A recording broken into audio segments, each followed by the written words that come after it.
Hey there, welcome back. So we have a piece of sound effect. This is just ocean waves or something, and you want it to only play when you're near the ocean. Like if you're in a big map and like there's not ocean everywhere, you don't want it to play everywhere.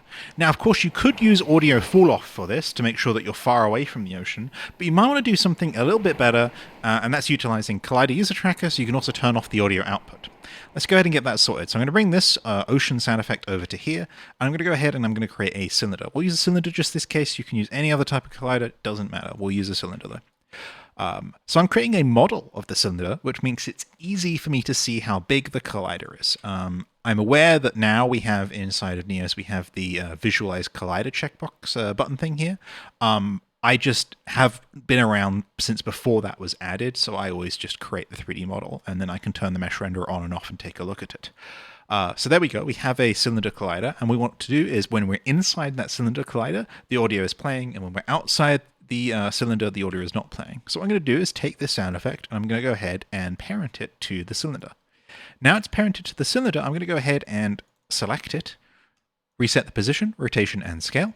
And then an important thing that I want you to do if you're using sound effects in a world is you remove the audio player or related components. You don't need them once you're doing systems like this. The only time you ever need this green stuff is if you want to play it in the world like that. So we can remove audio player orb, and then we can scroll down and we can remove exportable, asset proxy, and audio waveform texture. It's recommended that you do that for sound effects that are going to be permanently in the world, as it causes less issues, and of course you get rid of the green orb that floats around.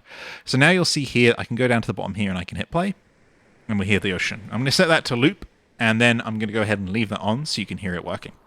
We're going to go back to the cylinder, and we're going to go ahead and attach the ColliderUserTracker to that. You can find that in physics extensions. No, it's utility. ColliderUserTracker. Now, ColliderUserTracker requires that your collider is on the type trigger, so I'm going to go ahead and tab the cylinder collider over to trigger. Now, when I'm inside the cylinder, you'll see that the ColliderUserTracker says is local user inside. That's set to true. So I'm going to step out of the collider for a second, and I'm going to go ahead and attach a component. I'm going to go to transform, drivers, value copy bool, and I'm going to copy is local user inside as the source.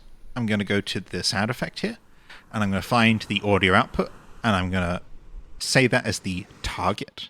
And now you see that the sound just died. And the reason is I'm not inside the cylinder. If I go ahead and step inside the cylinder, the sound plays.